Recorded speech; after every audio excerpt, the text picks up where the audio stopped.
पहले आपको लिखना पड़ेगा। जैसे आपको प्रश्न आ गया कि पाठ्यक्रम क्या है? पाठ्यक्रम का हिंदी मतलब नहीं होता है, इंग्लिश में मतलब होता है करिकुलम।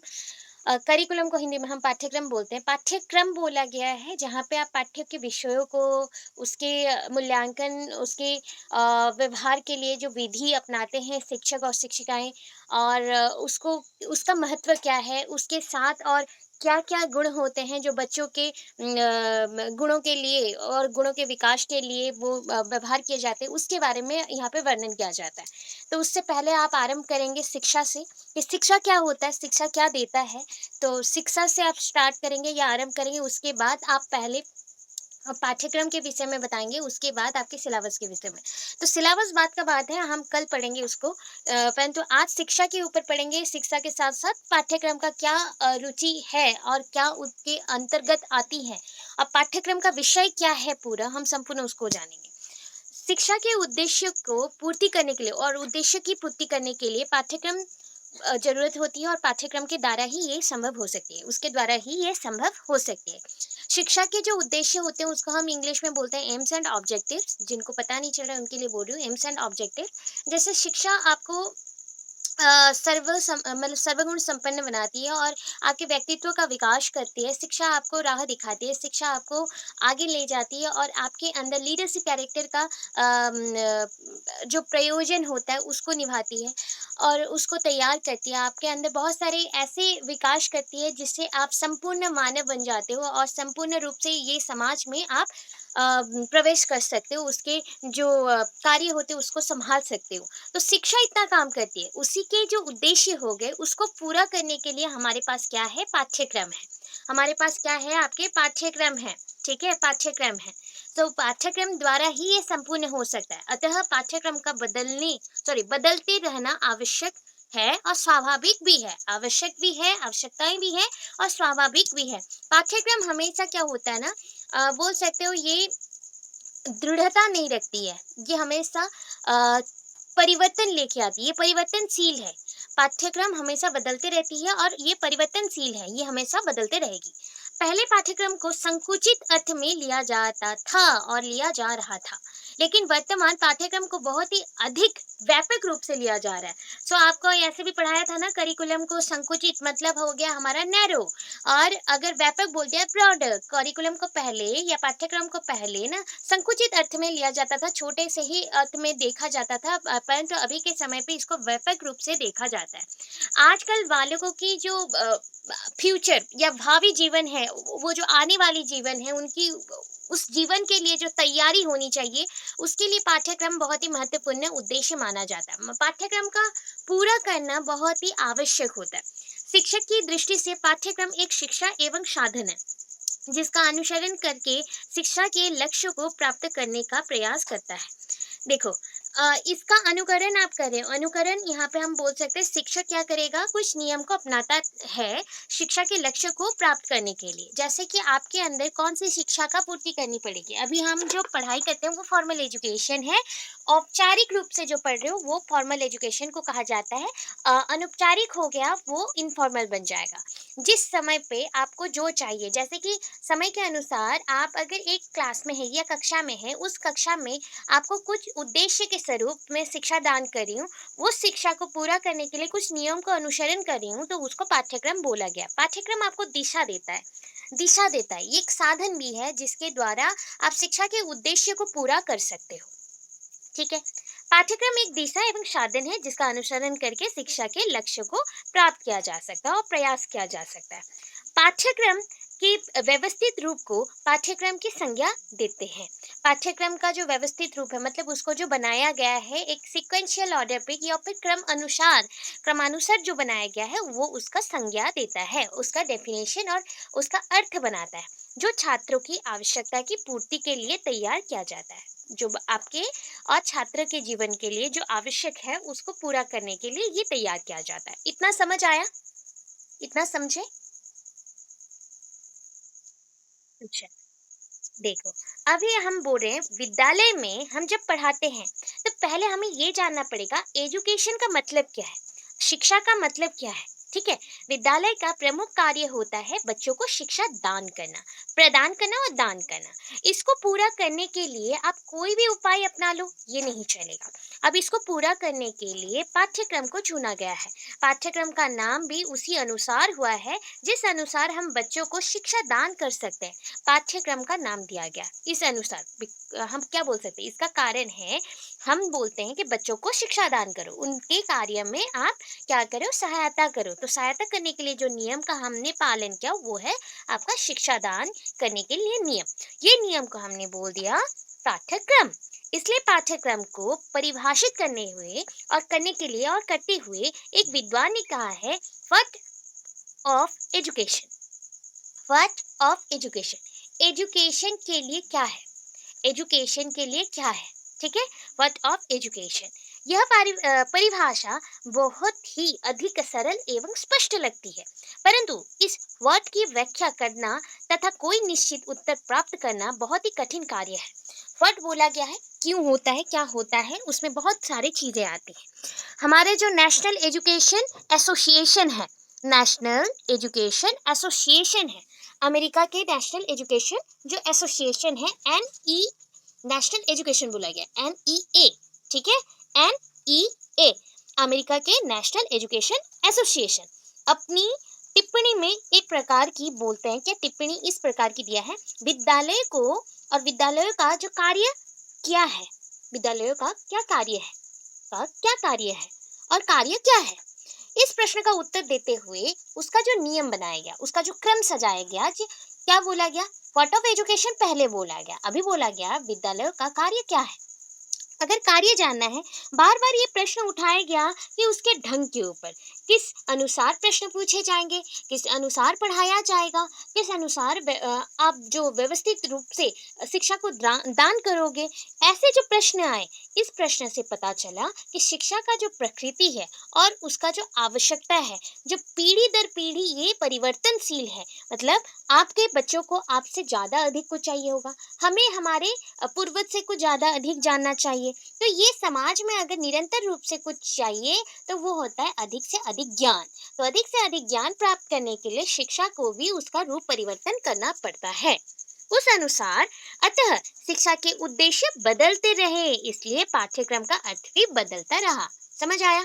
क्योंकि समाज में आप जैसे चल रहे हो, समाज हर वक्त बदल रहा है, तो उस बदलते हुए समाज के साथ जब आप मतलब क्या बोलते हो कि चलते जाते हो, आगे बढ़ते जाते हो, तो उस समय आपको जो नियम से शिक्षा दान करनी चाहिए उसके लिए पाठ्यक्रम है। पाठ्यक्रम जैसे शिक्षा का क्षेत्र में शिक्षा का उन्नति हो रहा है, मतलब बदलाव आ रहे, वैसे पाठ्यक्रम में भी बदलाव आ रहे, क्योंकि ये जुड़े हुए हैं। अतीत में पाठ्यक्रम का अर्थ संकुचित था, पहले क्या था, बहुत ही छोटा था, कम, मतलब पाठ्यक्रम को व्यवहार ही कम किया जाता था। कुछ विषयों में शिक्षा के प्रारूप को ही पाठ्यक्रम कहते थे, परंतु आज के संदर्भ में इसका अधिक व्यापक अर्थ है। पहले क्या होता था, उसके जो प्रीफेस होते थे, मतलब उसके जो प्रश्न होते थे या फिर उसके जो टॉपिक्स और विषय होते थे, वो विषय सूची को ही हम बोल देते थे ये पाठ्यक्रम है, पहले के टाइम पे, पहले के समय पे। परंतु आज के संदर्भ में अगर देखोगे ये बदलाव आए हैं। बालक को अपने भावी जीवन के लिए आप तैयार करें, उसको ज्ञान को आप बढ़ा रहे हो, उसके ज्ञान को आप सीमित नहीं रख रहे हो, ये पाठ्य पुस्तक का क्या है, भविष्य के लिए विकास है। अभी देखो एक मैंने परिभाषा दिया है, ठीक है, ब्लंडर्स। ब्लंडर्स के शिक्षा कोर्स के अनुसार, ब्लंडर्स के शिक्षा कोर्स के अनुसार पाठ्यक्रम को क्रिया एवं अनुभव के परिणाम के रूप में समझा जाना चाहिए, न कि अर्जित किए जाने वाले ज्ञान और संकलित किए ये जाने होगा, ठीक है, जिन्हें लिख दिया गया किए जाने वाले तथ्यों के रूप में। हमने बोला कि आप ज्ञान लेना चाहते हो या फिर आप ज्ञान को सिर्फ देख लेना चाहते हो, समझ लेना चाहते हो, इतना हो गया। मतलब ज्ञान को समझना आवश्यक नहीं है, ज्ञान को समझ के उसको उपयोग करना आवश्यक होता है, उसका परिणाम जानना आवश्यक होता है। आप अनुभव करते हो, कोई क्रिया के द्वारा करते हो, ज्ञान को ले लिया, उसको आपने कोई क्रिया में लगाया, कोई काम में लगाया, कोई अनुभव के द्वारा, एक्सपीरियंस जो आप बोल रहे थे ना, आप उसको अनुभव बोल सकते हो, अनुभव के द्वारा सीखा। तो उस पाठ्यक्रम से हमने अनुभव को सीखा, क्रियाओं में उस ज्ञान को लगाया। अगर लगा लेते हो तो वो पाठ्यक्रम है, ना कि सिर्फ अर्जित कर लिया और उसको समझ के रख दिया। समझ के सिर्फ रखना नहीं है, उसको व्यवहार भी करना है। द ब्लंडर्स की दोष सॉरी शिक्षा कोष के अनुसार पाठ्यक्रम को क्रिया एवं अनुभव के परिणाम के रूप में समझा जाना चाहिए, ना कि ज्ञान को अर्जित करने के रूप से सिर्फ लिया जाना चाहिए। तो इतना में आपका पाठ्यक्रम खत्म नहीं होता। आपका पाठ्यक्रम होता है कैसे ज्ञान को लोगे और समाज में उसको प्रतिष्ठित करोगे और उसको व्यवहार करोगे।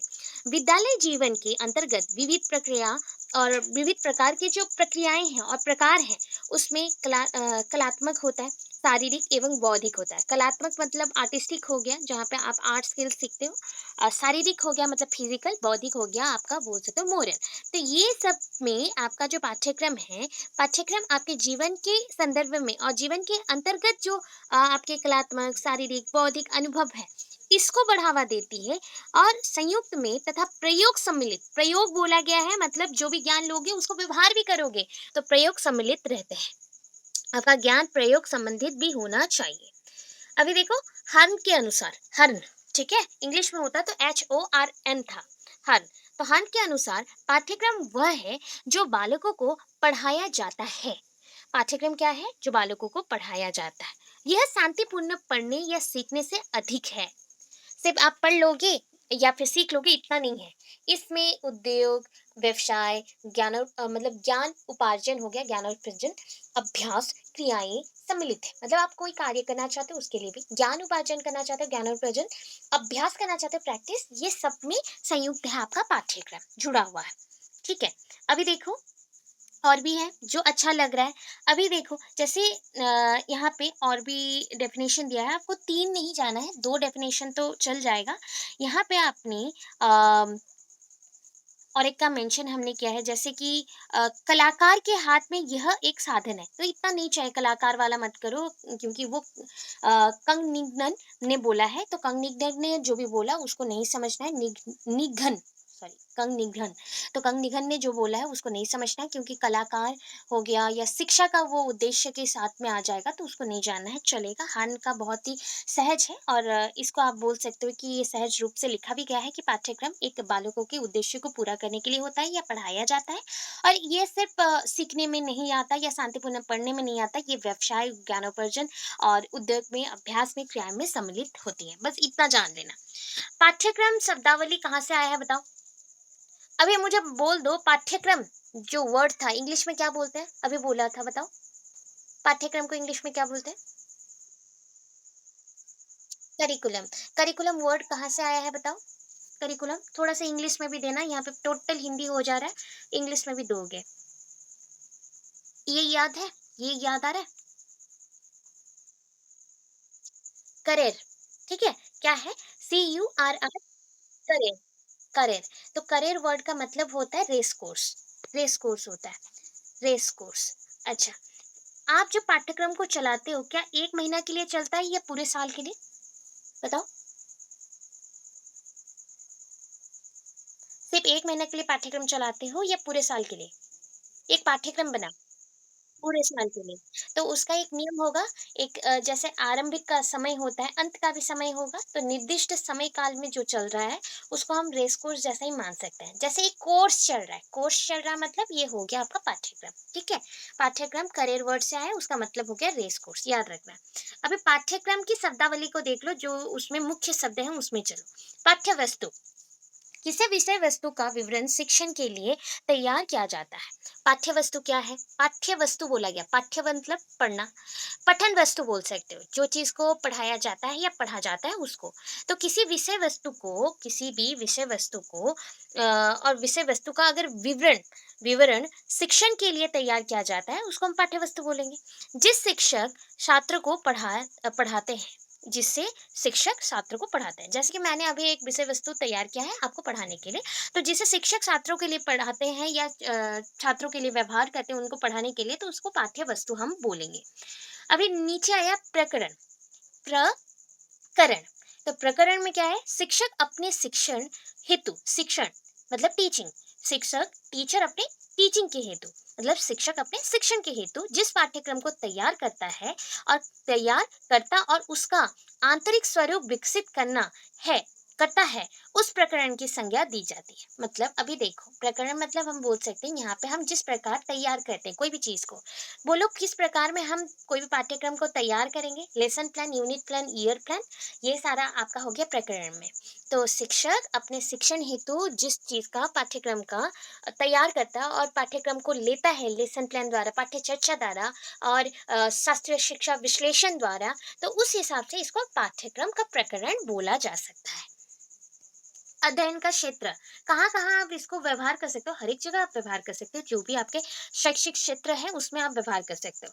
तो शिक्षक शिक्षण हेतु पढ़ाने के लिए जिस पाठ्यक्रम का शिक्षण करता है उसका संबंध किसके-किसके साथ है? प्राकृतिक, भौतिक, सामाजिक तथा आर्थिक तथ्यों से संबंधित होता है। मतलब शिक्षक क्या करता है, शिक्षण के लिए जो पाठ्यक्रम का व्यवहार करता है और पाठ्यक्रम को तैयार करता है, तो उसका संबंध किसके साथ है? प्रकृति के साथ भी रहेगा, भौतिक अवस्थाओं के साथ रहेगा, सामाजिक अवस्थाओं के साथ रहेगा, आर्थिक अवस्थाओं के साथ रहेगा, तो इससे संबंधित होगा। यह अध्ययन क्षेत्र कहा जाता है। इसे कि ये आप क्या बोलते हो? अध्ययन का क्षेत्र बोलते हो। मानव व्यवहारों का अध्ययन मनोविज्ञान के अंतर्गत किया गया है। जो मानव व्यवहार करते हैं ना, मतलब हम ह्यूमन्स हैं। हम जब समाज में रहते हैं, हम बहुत सारे व्यवहार प्रदर्शन करते हैं। अभी उसी का अगर अध्ययन करना चाहते हो तो उसको हम साइकोलॉजी बोलते हैं और मनोविज्ञान बोलते हैं। उसका भी अंतर्गत होता है पाठ्यक्रम में। यह छात्र का अध्ययन क्षेत्र माना जाता है और जिसे अनुशासन की भी संज्ञा दी जाती है। इससे ही आपका डिसिप्लिन भी मेंटेन रहता है, अनुशासन की संज्ञा भी दी गई है। रुचि का केंद्र इंटरेस्ट, एरिया ऑफ इंटरेस्ट। शिक्षण में छात्र की रुचियों को भी ध्यान दिया गया है। ध्यान में रखकर हम पाठ्यक्रम का निर्माण करते हैं। जब भी पाठ्यक्रम का निर्माण किया जाता है, ऑलवेज याद रखिएगा, हमेशा याद रखना पड़ता है कि आपका जो पाठ्यक्रम है ये बच्चों के ऊपर निर्भर करता है, बच्चों के ऊपर निर्भर करता है। जैसे कि ये क्या है, छात्र केंद्रित है, छात्र केंद्रित है, ना ही शिक्षक केंद्रित है। तो इस हिसाब से आपको पता चला छात्रों की जो रुचियां होती हैं, जो उनके इंटरेस्ट होते हैं, उसी रुचि के हिसाब से वो जो सीखना चाहते हैं, जो कलात्मक और स्किल कार्य सीखना चाहते हैं, जिसमें उनका रुचि है, इंटरेस्ट है, तो उसी के ऊपर ये पाठ्यक्रम बनाया जाता है, उसी रुचि का केंद्र कहा जाता है। अभी देखो अंत में क्या आ गया, समन्वित अधिगम। अधिगम मतलब लर्निंग है। शिक्षक अपने शिक्षण द्वारा छात्र को ऐसे अनुभव प्रदान करता है जिसमें जीवन की समस्याओं के समाधान हो सके। मतलब आप जो भी पढ़ाओगे अपने बच्चों को, तो आप जीवन में जैसे कोई एक खराब परिस्थिति आ गया तो उससे कैसे मुकाबला करना है, कैसे उसमें आगे बढ़ना है और कैसे उससे भी आप सहज रूप से संभाल सकते हो और आगे बढ़ के और ऐसे ही सिचुएशन को या फिर ऐसे ही जो भी आएंगे समस्याएं उसको समाधान करोगे, उसका भी ज्ञान इसी पाठ्यक्रम के द्वारा होता है। इसीलिए इसको समन्वित अधिगम की संज्ञा भी दी गई है। शैक्षिक अनुभव, विद्यालय के अंतर्गत जो छात्र को अनुभव प्रदान किया जाता है, जो एक्सपीरियंस दिया जाता है, उसमें बच्चों का क्या होता है, संबंध है उनके विकास के साथ। पाठ्य वस्तु के अतिरिक्त, पाठ्य वस्तु मतलब आपके सिलेबस के अतिरिक्त जो आपके सामग्रियां होती है, सहगामी सामग्रियां और क्रियाएं, जैसे कि मेथड्स हो गए या फिर टीचर्स कौन सी क्रियाएं करेंगे और एक्टिविटीज करेंगे, उसका भी इसी पाठ्यक्रम में अंग बना दिया गया है या फिर पाठ बना दिया गया है। पाठ्यवस्तु तथा अन्य सहगामी क्रियाओं द्वारा जो अनुभव छात्रों को दिए जाते हैं, जैसे कि बच्चे को अनुभव दिया जाता है कि कैसे विभिन्न प्रकार के प्रक्रिया और विधि द्वारा उनको पढ़ाया जा रहा है, तो उस प्रकार के अनुभवों को भी बच्चों को प्रदान किया जाता है, तो इसको हम शैक्षिक अनुभव कहते हैं। पाठ्यक्रम को व्यापक रूप से देखा गया है। शिक्षक अधिक से अधिक समीप होके पास से जब तक बच्चों को समझ ना आए तब तक पाठ्य वस्तु का महत्व वो समझाते जाएंगे। उन्हें क्या होगा ना, अन्य शब्दों में पाठ्य वस्तु को ही महत्व दिया जाता है। पाठ्यक्रम के अलावा अगर कोई वस्तु का वो महत्व देते हैं तो वो पाठ्य वस्तु है। पाठ्यक्रम का महत्व देखो अभी, पाठ्यक्रम का महत्व में क्या आएगा, पाठ्यक्रम के द्वारा ही शिक्षा के उद्देश्यों का प्राप्ति होता है या पूर्ति होता है।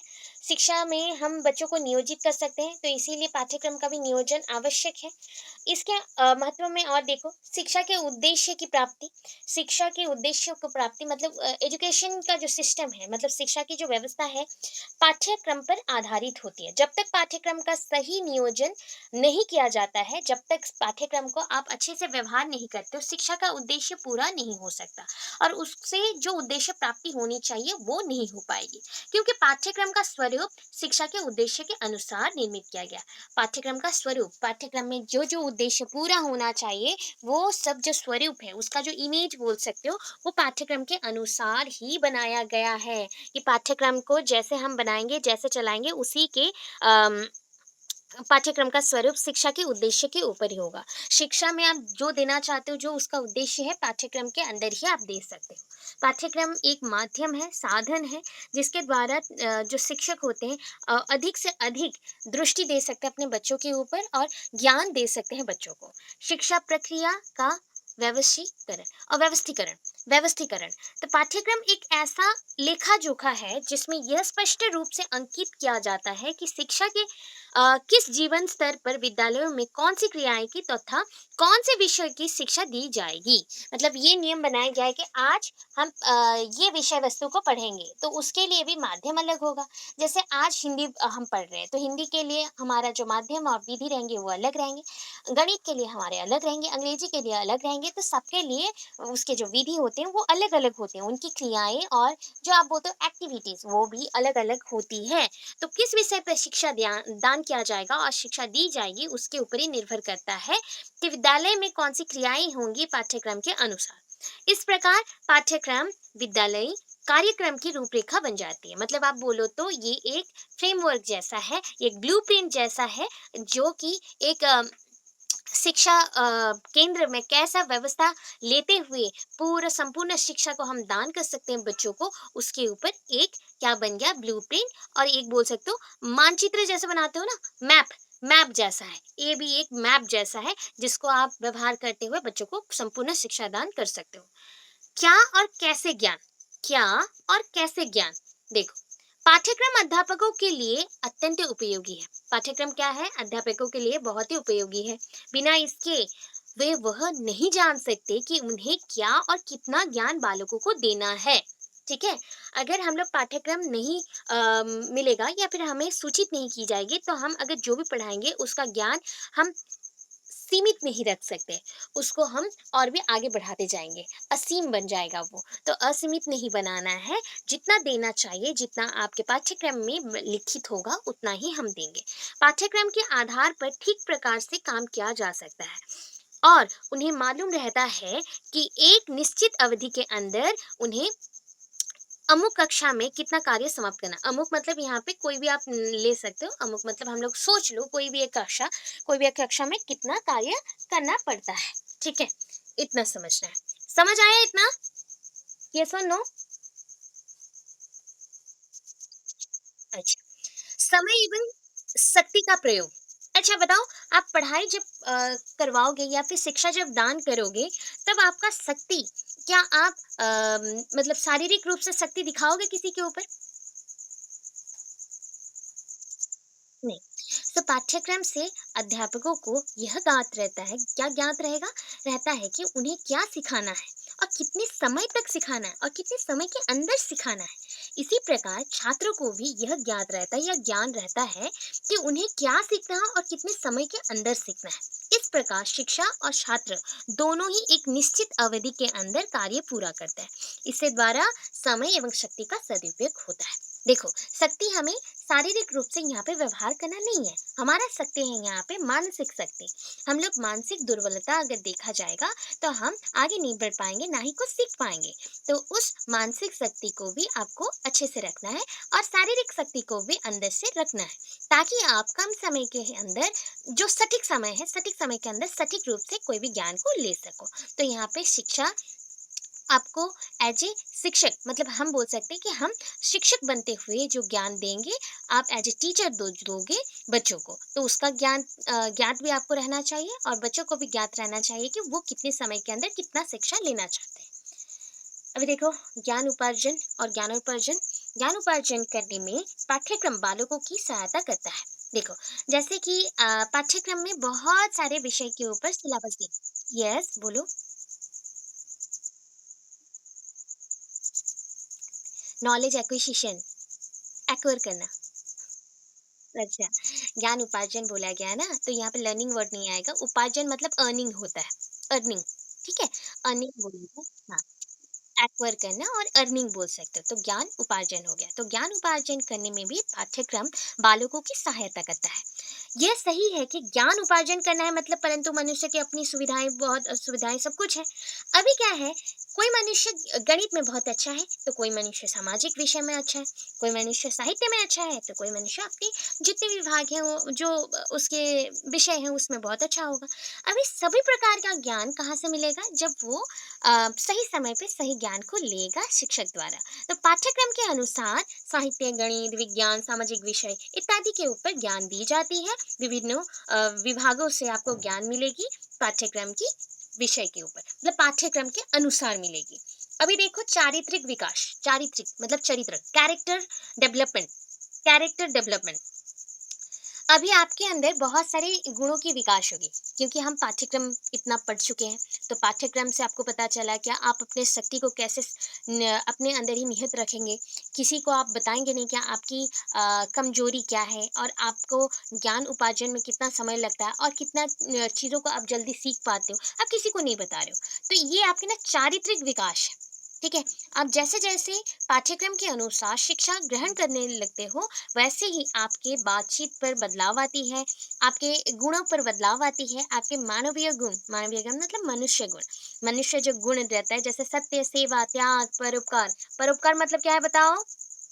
परोपकार, दूसरों को सहायता करना, दूसरों के ऊपर उपकार करना। सद्भावना, अच्छा भावना, ठीक है? अच्छा भावना, सबको अच्छा नज़र से देखना, ठीक है? इत्यादि उत्पन्न किए जाए। यह कार्य पाठ्यक्रम के द्वारा ही पूर्ण होता है। पाठ्यक्रम अगर रहेगा तो सही तरीके से पढ़ सकते हो। ऐसे तो पढ़ाई हो सकती है, पाठ्यक्रम के अनुसार हम सही तरीके से पढ़ते हैं। तो इन गुणों को विकसित करके इन्हीं के अनुसार बालकों की आचरण करवाना पाठ्यक्रम का उद्देश्य होता है। बालकों से आचरण करवाना, आचरण मतलब व्यवहार और बिहेव, ठीक है? आप बोल सकते हो जो आपका व्यवहार है वो अच्छा होना चाहिए। तो आपका व्यवहार कैसे अच्छा होगा? जैसे गुण आप सीखोगे। तो पाठ्यक्रम का उद्देश्य होता है जो कि शैक्षिक गुण है उसको बच्चों तक पहुंचाना, मानवीय गुण को और भी अच्छा करना, ता, ताकि बच्चे समाज में जाके अच्छे से सबसे व्यवहार कर सके। चरित्र का विकास हो जाएगा। तो बालकों में व्यक्तित्व के विकास को हमने दृष्टि में रखते हुए पाठ्यक्रम को बनाया हुआ है और पाठ्यक्रम का उपयोग भी किया हुआ है। बालकों में नैसर्गिक गुणों को तथा शक्तियों को समुचित तथा उपयुक्त दिशा में विकसित करना पाठ्यक्रम का ही कार्य है। आपके जो गुण है ना, चारित्रिक गुण है उसको, आपके जो मोरल और बौद्धिक गुण है उसको, और शक्तियां जो आपके अंदर निहित है उसको, सबका सदुपयोग होना चाहिए, अच्छा उपयोग होना चाहिए। उसको उपयोग करने के लिए जो नियम माना गया है वो पाठ्यक्रम में ही रखा गया है। तो पाठ्यक्रम के अनुसार ही कार्य को करना पड़ेगा। यहाँ पे बिना नैसर्गिक और एवं शक्तियों के विकास के व्यक्तित्व का समुचित विकास संभव नहीं होता। इंसानों का अगर आप व्यक्तित्व का विकास करवाना चाहते हैं तो व्यक्तित्व का विकास व्यक्ति में कब होता है? जब नैसर्गिक और शक्तियाँ जो रहती हैं उनके अंदर जो बोल सकते हो आपके मानविक जो गुण होते हैं, जैसे आप हमेशा बोलो कि सत्य बोलना है, तो सही बात है, सत्य बोलना चाहिए। अगर मैं हमेशा बोलूँ मैं झूठ बोलूँ तो मेरा विकास वहाँ पे संभव नहीं हो पाएगा। मैं बोलूँ मैं सबको परेशान करूँगी, तो वो मेरा नेगेटिव कैरेक्टर में आ गया। तो ये सारे गुणों को नहीं करना है, पॉज़िटिव जितने भी गुण हैं उसको आगे बढ़ाना है।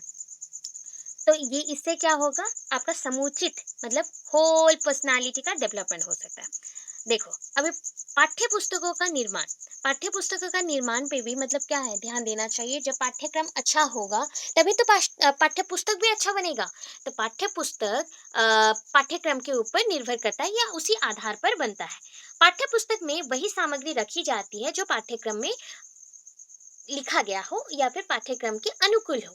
जैसे कि मेरा पाठ्यक्रम का उद्देश्य है बच्चों को संपूर्ण विकास करवाना, तो उसी एक हिसाब से हमारे सामग्री लिए जाएँगे, और पाठ्य पुस्तक के लिए जितनी भी सिलेबस है वो विषय सूची है वो रखे जाएँगे, पुस्तक लिए जाएँगे, अनावश्यक बातें हम लोग नहीं लिखेंगे। पाठ्यक्रम इस स्थिति में हमारी रक्षा करता है। मूल्यांकन में सहायता होता है। अगर सोचो पाठ्यक्रम को हम बहुत ही जटिल कर दें, तो क्या आप मूल्यांकन कर सकोगे? पाठ्यक्रम को हमने जटिल कर, तो किसी कक्षा पाठ्यक्रम के आधार पर ही उसी कक्षा का योग्यता का मूल्यांकन संभव होता है।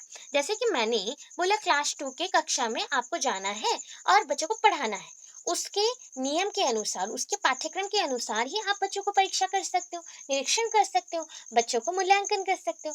उससे ज़्यादा आप मूल्यांकन करना चाहो तो ये गलत हो जाएगा। तो मूल्यांकन सरलता कब होती है? मूल्यांकन में सरलता जब हम पाठ्यक्रम का जो नियम है उस रूप से ही चलते हैं और उसी उद्देश्य के आधार पर हम लोग क्या करते हैं? मूल्यांकन करते हैं। पाठ्यक्रम के अभाव में, अगर पाठ्यक्रम आपके पास नहीं है और उसी अभाव में आप मूल्यांकन करते हो तो ये कठिन हो जाता है और सरल नहीं रहेगा। नागरिकों का निर्माण, नागरिकों का निर्माण मतलब नागरिक गुणों का निर्माण, आदर्श नागरिक बनना, सिटीजनशिप। सिटीजन कैसे बनोगे? शिक्षा का उद्देश्य है कि आपको अच्छा नागरिक बनाना, इस समाज में आपको प्रतिष्ठित करवाना, आपको मतलब उचित आदर्श से बनाना। उपयोगी जो नागरिक होते हैं ना, उसका जो आप पूर्ण रूप से अगर विकसित करना चाहते हो, उसके पास क्या होते हैं? उद्देश्य होते हैं बहुत सारी चीज़ों के लिए। उसके पास आदर्श होते हैं, जो कानून का पालन करे, जो न्याय को माने, न्यायानुकूल हो और आचरण भी उसी हिसाब से करे, जैसे नियम है उसी के हिसाब से। स्वतंत्र क चिंतन और निर्माण की शक्तियाँ शामिल हो, मतलब खुद से कुछ चीज़ों को सोचना और खुद से ही कुछ चीज़ों को बनाना, इस बातों पर भी जो ध्यान दे, उसी उसकी जो क्षमता, उद्देश्य जो भी है, वो सबका अगर पूर्ति हो, वो पाठ्यक्रम के द्वारा ही हो सकता है। इससे आप नागरिक बन पाओगे, अच्छे नागरिक बन पाओगे। अभी देखो पाठ्यक्रम का निर्माण का जो सिद्धांत है, पाठ्यक्रम के निर्माण के लिए जो सिद्धांत रखे गए हैं, सिद्धांत मतलब प्रिंसिपल। अभी पाठ्यक्रम निर्माण में दार्शनिक, दार्शनिक, अच्छा आप बोलो दार्शनिक कौन है? जो दर्शन करते हैं, जो चीजों को देख के, जो देख के उसे लिखते हैं। आप बोलो, जैसे आप ताजमहल गए हो, तो आपने दर्शक बन के उस चीज को दर्शन किया, उसके बाद उस चीज का उल्लेख किया, तो आप दार्शनिक बन गए। सामाजिक, जो समाज में रहता है। मनोवैज्ञानिक, जो मन के भावों को पहचान सकता है और जान पाता है कि मन में क्या चल रहा है। वैज्ञानिक प्रवृत्तियां, जो वैज्ञानिक मतलब साइंटिफिक एटीट्यूड। तो ये सबके जो महत्व के आधार पर निम्नलिखित सिद्धांत दी गई है। इसी सारे आधार पर ये सिद्धांत दी गए हैं। जीवन से संबंधित होने का सिद्धांत, तो पाठ्यक्रम को ना आपके जीवन से जुड़े रहना चाहिए हमेशा। पाठ्यक्रम का सिद्धांत में पहले विषय, क्रिया, वस्तु सबका सम्मिलित होना चाहिए, सबका कुछ ना कुछ रोल होना चाहिए, किसी ना किसी रूप में बालकों के वर्तमान जीवन में संबंध हो और साथ ही उनके भावी जीवन के लिए भी उपयोगी हो। ऐसा आप सामग्री ढूंढोगे, ऐसा आप चीजें ढूंढोगे जो कि अभी के जीवन के लिए भी उपयुक्त हो और भावी जीवन जो फ्यूचर आ रही है उसके लिए भी उपयुक्त हो। ऐसे विषय को अध्ययन करवाना चाहिए। बालक के जीवन में सफलता जैसे मिले उसके लिए तैयार करना चाहिए। परंपरागत संस्कृत पाठशालाओं एवं मक्तबों का महत्व आज इसलिए कम गया क्योंकि उनमें पढ़ाए जाने वाले विषय का जीवन से बहुत कम संबंध था। इसीलिए जीवन से संबंधित होना चाहिए आपका पाठ्यक्रम। पाठ्यक्रम आपको एक्सपीरियंस देता है, आपको क्या देता है? एक्सपीरियंस देता है, आपको बहुत सारा ज्ञान देता है। तो पाठ्यक्रम को जब भी आप बना रहे हो, तो परंपरागत जो पहले हम लोग जो पढ़ाते थे, स्कूल नहीं था उस समय में, तो हमारे संस्कृत पाठशालाएं थी और मकतबा थे। मकतबा में मस्जिद के अंदर मौलाना सब पढ़ाते थे। तो उन लोगों को समझो कि वो उन लोगों का जो एजुकेशन सिस्टम था या पढ़ाते थे वो क्यों घट गया, उसका जो मूल्य था वो क्यों घटना शुरू किया, क्योंकि वहाँ पे पाठ्यक्रम सही नहीं था और पाठ्यक्रम जो भी था वो जीवन से संबंधित नहीं था। अभी देखो नेक्स्ट, शैक्षिक उद्देश्यों में और उद्देश्य से अनुरूपता का सिद्धांत। पाठ्यक्रम शिक्षक शैक्षिक उद्देश्य की प्राप्ति के साधन है। पाठ्यक्रम से इसीलिए पाठ्यक्रम का निर्माण करते समय शिक्षा के उद्देश्य पे विशेष ध्यान दिया गया, ध्यान रखना चाहिए भी। जैसे कि शारीरिक, मानसिक, सामाजिक, सांस्कृतिक, चारित्रिक जो भी आपका विकास करना है, उसके साथ-साथ उद्योग में कैसे वो वोकेशनल एजुकेशन और उत्पादन, प्रोडक्शन के कामों में जा सके, निपुण हो सके, व्यक्तित्व का विकास हो, व्यक्तिगत भी विकास हो, सामाजिक उपकरण होना चाहिए और हितोपयोगी होना चाहिए, जैसे कि हित में होना चाहिए, जनसाधन के हित में होना चाहिए। ऐसे संरक्षण में भी काम करें, जैसे उसको बचाए रखें, उसके लिए भी आपका जितने भी उद्देश्य हैं उसको पूरा करना पड़ेगा। पाठ्यक्रम निर्धारण करते समय और निर्माण करते समय आप इसी उद्देश्यों को पालन करेंगे और उद्देश्य को नज़र में रखेंगे, जिसके द्वारा आपका पाठ्यक्रम में जितने भी विषय वस्तु होंगे उसी हिसाब से होंगे। उदाहरण के स्वरूप अगर बोल सकते हैं, शारीरिक विकास करने के लिए शारीरिक जो विकास करने के लिए उद्देश्य की प्राप्ति के लिए शारीरिक विकास करने के लिए, अच्छा हट गया, रुको,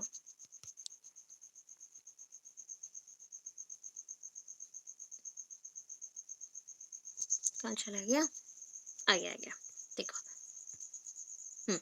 शारीरिक विकास करने के लिए और उसके उद्देश्य की प्राप्ति करने के लिए पाठ्यक्रम का निर्माण समय समय और करते समय हमें इस बात पर विचार करना चाहिए कि शारीरिक विकास में किन-किन विषयों के बारे में बताया गया और किन विषयों के बारे में आपको ज्ञान लेना पड़ेगा लेना पड़ेगा। जैसे कि आप बोलो कि कोई भी विषय के ऊपर हम पढ़ा दें तो शारीरिक विकास हो जाएगा? हो जाएगा? अगर मैं कोई भी सब्जेक्ट के ऊपर पढ़ा दूँ, शारीरिक विकास नहीं हो सकता। शारीरिक विकास के लिए जो ज्ञान चाहिए, आपको उसी के ऊपर ध्यान देना पड़ेगा। जैसे कि हमें एक्सरसाइज़ क्या होता है और हम कैसे सुबह उठ के योगा करें और कैसे अपने शरीर को अच्छा बनाएँ और शरीर में जो रोग होते हैं, उसके विषय पे आलोचना करें। शरीर को कैसे हम और भी ज्ञानी बनाएँ, उस पे ध्यान दें। तो ये सारे लाभदायक होंगे। ये अगर हम पढ़ाते हैं बच्चों को, उस संबंधित क्रियाओं को कराते हैं, तो ये लाभदायक हो सकता है। उपयोगिता का सिद्धांत मतलब उपयोगी होना चाहिए। इस सिद्धांत के हिसाब से आपको बोला गया है, आपका लगभग जितने भी चीज़ें होंगे पाठ्यक्रम में सब अनुरूप में ही होंगे, आपके जीवन से ही संबंधित होंगे। उस इन अनुसार विषयों का जो स्थान होगा, मतलब जो विषय हम लोग व्यवहार कर रहे हैं पढ़ाने के लिए, बालक के जीवन को फ्यूचर के लिए तैयार करने के लिए और भावी जीवन में वो काम आ सके उसके लिए तैयार करने में लगे पड़े। उसी अनुसार सिद्धांत बनना चाहिए। नन का मानना है, नन एक एजुकेशनिस्ट हैं, उनका मानना है कि मनुष्य अपने बच्चों को केवल ज्ञान को प्रदर्शन के लिए व्यर्थ की बातें सिखाना नहीं चाहता। मतलब आपको मैंने बोलूँ कि मनुष्य अपने बच्चों को सिर्फ़ ज्ञान प्रदर्शन करना है या ज्ञान दिखाना है, इसीलिए ही उनको कुछ सिखाता है। नहीं, ये सिखाना क्यों आवश्यक है? क्योंकि वो जीवन में जैसे अकेले आगे बढ़ सके और उसके जीवन में ये उपयोगी हो, इसलिए। क्या उपयोगी है, क्या अनुपयोगी है, क्या करना चाहिए, क्या नहीं करना चाहिए, समय का ज्ञान होना चाहिए, समय को विचारधारा में लेना चाहिए और मातृभाषा, राष्ट्रभाषा का भी ज्ञान होना चाहिए, समाज में मतलब सामाजिक व्यवहार में भी निपुण होना चाहिए। तो ये सारी चीज़ों के लिए हमें क्या चाहिए ना, उसमें भी आपको निपुण होना पड़ेगा और समय का सदुपयोग भी करना पड़ेगा। तो इसी दृष्टि के हिसाब से आप बोल सकते हो कि पाठ्यक्रम उपयोगी है या नहीं। पाठ्यक्रम की उपयोगिता रहनी चाहिए या निर्धारण करनी चाहिए या नहीं। बाल केंद्रीयता का सिद्धांत, अभी मैंने बोला आपका जो ये पाठ्यक्रम है ये बच्चों के ऊपर निर्भर करता है। बच्चों के अनुसार बच्चों की रुचियाँ, आवश्यकता, क्षमता, योग्यता, मनोवृत्ति उसी के हिसाब से बुद्धि एवं आयु के अनुकूल होना चाहिए आपका पाठ्यक्रम। आपका रुचि और झुकाव जिस ओर है, आपका योग्यता उसी ओर जाएगा। आप जिस वर्ग में रखे गए हो या फिर आपको जिस वर्ग में रखा गया है, उस वर्ग के अनुसार आपको शिक्षा देना पड़ेगा। तो साहित्यिक प्रवृत्ति वाले छात्र हो गए, विज्ञान में रुचि रखने वाले छात्र हो गए, रचनात्मक कार्य एवं हस्तकला की रुचि रखने वाले छात्र भी हो गए। तो इस प्रकार से आपको वर्ग में रखा गया, विभिन्न वर्ग में, और वर्ग के अनुसार आपको क्या किया जाएगा, पाठ्यक्रम में किताबें और विषय के बारे में सूचित की जाएगी, उसके अनुसार पढ़ाया जाएगा। ठीक है। रचनात्मक एवं सृजनात्मक शक्तियों के उपयोग का सिद्धांत देखो। बालकों में रचनात्मक प्रवृत्ति बहुत अधिक होती है, ठीक है, इसलिए रचनात्मक मतलब क्रिएटिविटी, क्रिएटिविटी बालकों में रचनात्मक जो प्रवृत्ति होती है बहुत ही ज़्यादा होती है। और इसी प्रकार उनको अवसर भी देना पड़ेगा, अपॉर्चुनिटी देना पड़ेगा, फैसिलिटेट करना पड़ेगा अपॉर्चुनिटीज़ को। तो अवसर प्रदान करोगे तब जाके बालक आगे बढ़ेगा, उसके अंदर रचनात्मक और सृजनात्मक शक्तियों का अधिक से अधिक व्यवहार करने का क्षमता बढ़ेगा। खेल एवं कार्य की क्रियाओं के अंत संबंध का सिद्धांत, जितना खेलते हो उतना आगे बढ़ते हो, ऐसे बोला जाता है। तो बालक खेल की क्रियाओं को और क्रियाओं में बहुत अधिक रुचि रखता है, किंतु कार्य की जो भी रीति है या फिर उसके प्रति जो उसका व्यवहार होना चाहिए वो प्रदर्शित नहीं करता है।